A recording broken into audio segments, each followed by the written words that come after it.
Supreme court collegium के decisions पर अभी लगातार क्वेश्चंस उठ रहे हैं, चाहे वो एलिवेशन का मुद्दा हो, ट्रांसफर्स का डिसीजन हो या फिर नेपोटिज्म के एलिगेशन। हर जगह एक ही बात सामने आ रही है कि क्या कॉलेजियम का ओपेक सिस्टम जुडिशरी की क्रेडिबिलिटी को डैमेज कर रहा है। और सबसे बड़ी बात ये है कि क्रिटिसिज्म अब सिर्फ बाहर से नहीं आ रहा, बल्कि अंदर से भी कॉलेजियम के एक सिटिंग मेंबर ने डिसेंट रिकॉर्ड करके इस साइलेंस को तोड़ा है। सिटिंग सुप्रीम कोर्ट जज से लेकर फॉर्मर सुप्रीम कोर्ट जजेस, हाई कोर्ट जजेस और बार बॉडी सब ने ही एक बड़ी बात उठा दी है। और इसी के बीच में सीजेआई बीआर गवई को एक लेटर भी लिखा गया है। तो क्या है ये पूरा डिबेट, समझते हैं और देखते हैं कि कैसे सारी उंगलियां सीजेआई बीआर गवई पर पॉइंट आउट हो रही है। पहला बड़ा क्रैक सामने आया था जब जस्टिस बीवी नागरत्ना, जो कि कॉलेजियम की एकमात्र वुमेन जज है और 2027 में इंडिया की पहली वुमेन सीजेआई बनने वाली है, ने ओपनली डिसेंट रिकॉर्ड किया जस्टिस वीएम पंचोली की सुप्रीम कोर्ट एलिवेशन के खिलाफ। कॉलेजियम ने 25 अगस्त को रेकमेंड किया था जस्टिस आलोक आराधे और जस्टिस पंचोली का नाम, और सिर्फ 4 दिन के अंदर ही सेंटर ने इसको अप्रूव भी कर दिया। बाहर से तो ये एक स्मूथ और रूटीन प्रोसेस लगता है, लेकिन अंदर कहानी कुछ और है, क्योंकि सोर्सेज से ये पता चला था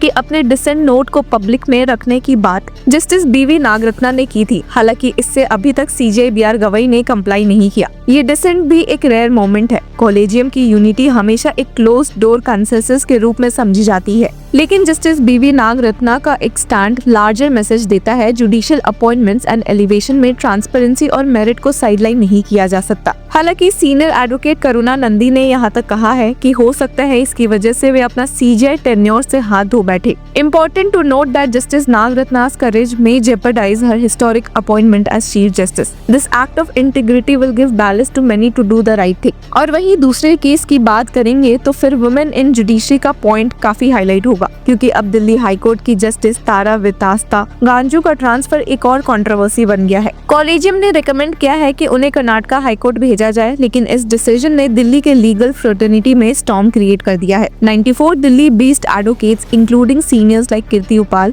गौरव सरीन एंड मनिक डोगरा ने एक जॉइंट लेटर लिखा है सीजेआई बीआर गवई को। लेटर में लिखा गया है कि honourable miss justice Tara Vitasta Ganju has served the bar for 30 years before elevation to the bench with an unblemished record. Advocates ने ये भी पॉइंट आउट किया है कि उनका डिस्पोजल रेट सबसे हाईएस्ट है, with approximately 90% of listed cases being effectively disposed of, a rare and commendable achievement that directly contributes to reducing pendency and enhancing the justice delivery system. और सबसे ज्यादा emphasis किया गया है उनके मेंटरिंग रोल पे। द जजेस support for the advancement of women and young lawyers in the legal profession is well recognised and deeply appreciated. फिर भी उनके ट्रांसफर करने का डिसीजन आया है। लेटर में स्ट्रॉन्ग वर्ड्स यूज हुए हैं कि it is unfortunate and concerning that a जज who has contributed immensely to impart justice is being shunted rather than appreciated. अब ये सिर्फ एक इंडिविजुअल केस नहीं है। कुछ ट्रांसफर्स ने लॉयर्स कम्युनिटी के बीच हंगामा मचा दिया है,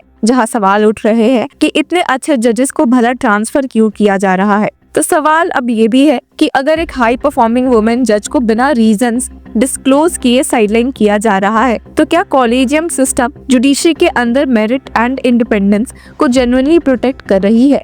अब इस डिबेट में एक और डायमेंशन ऐड हो गया है नेपोटिज्म एंड प्रोप्राइटी का। जब से सीजेआई बीआर गवई के नेफ्यू राज वाकोडे का नाम बॉम्बे हाई कोर्ट जज के लिए क्लियर हो गया है, तब से एक अनकंफर्टेबल क्वेश्चन उठ रहा है। Does clearing the name of CJI Gawai's nephew while he is in office not compromise the perception of judicial independence? Media पर अभी इसी सवाल का जवाब बाय फॉर्मर सुप्रीम कोर्ट जज जस्टिस अभय एस ओक काफी वायरल हुआ है, क्योंकि उन्होंने कहा कि if this situation arises that there is a recommendation made of a candidate who is a close relative of the chief justice or member of the collegium, obviously the judge concerned has to recuse.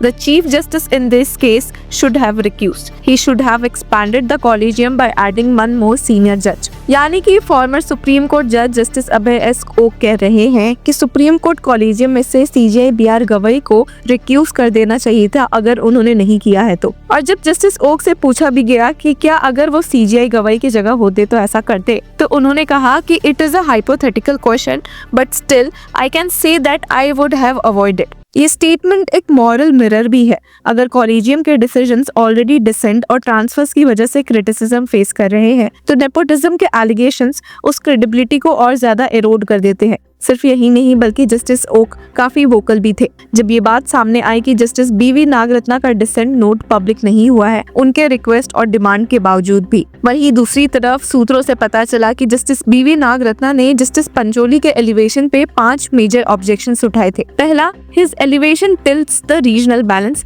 Gujarat high court से already 2 जजेस supreme court में हैं, justice Pardiwala and Anjaria. अब पंचोली के साथ Gujarat over represented हो जाता है, जबकि इलाहाबाद, बॉम्बे और पंजाब एंड हरियाणा जैसे बड़े हाईकोर्ट्स के सैंक्शन स्ट्रेंथ काफी ज्यादा है। दूसरा है लाइन ऑफ सक्सेशन प्रॉब्लम। अगर जस्टिस पंचोली एलिवेट होते हैं तो वो 2031 तक नियरली 18 मंथ्स के लिए सीजीआई बनेंगे और सिर्फ 2 साल पहले उनके स्टेट गुजरात से ही एक और long serving CJI justice Pardiwala आएंगे। मतलब एक ही स्टेट से 2 CJIs within 2 years. Next है सुपरसेशन ऑफ वुमेन जज। जस्टिस पंचोली का एलिवेशन 3 सीनियर और इक्वली डिजर्विंग वुमेन जजेस को बाईपास करता है। Chief justice Sunita Agarwal, Gujarat high court, justice Revati Mohite Dere, Bombay high court and justice Lisa Gill, Punjab and Haryana high court. Next है स्टिग्मैटिक ट्रांसफर। अब 2023 में उन्हें गुजरात से पटना हाईकोर्ट ट्रांसफर किया गया था। अगर ट्रांसफर स्टिग्मैटिक था तो आज उन्हें सुप्रीम कोर्ट के लिए कैसे एलिजिबल माना गया है। And last,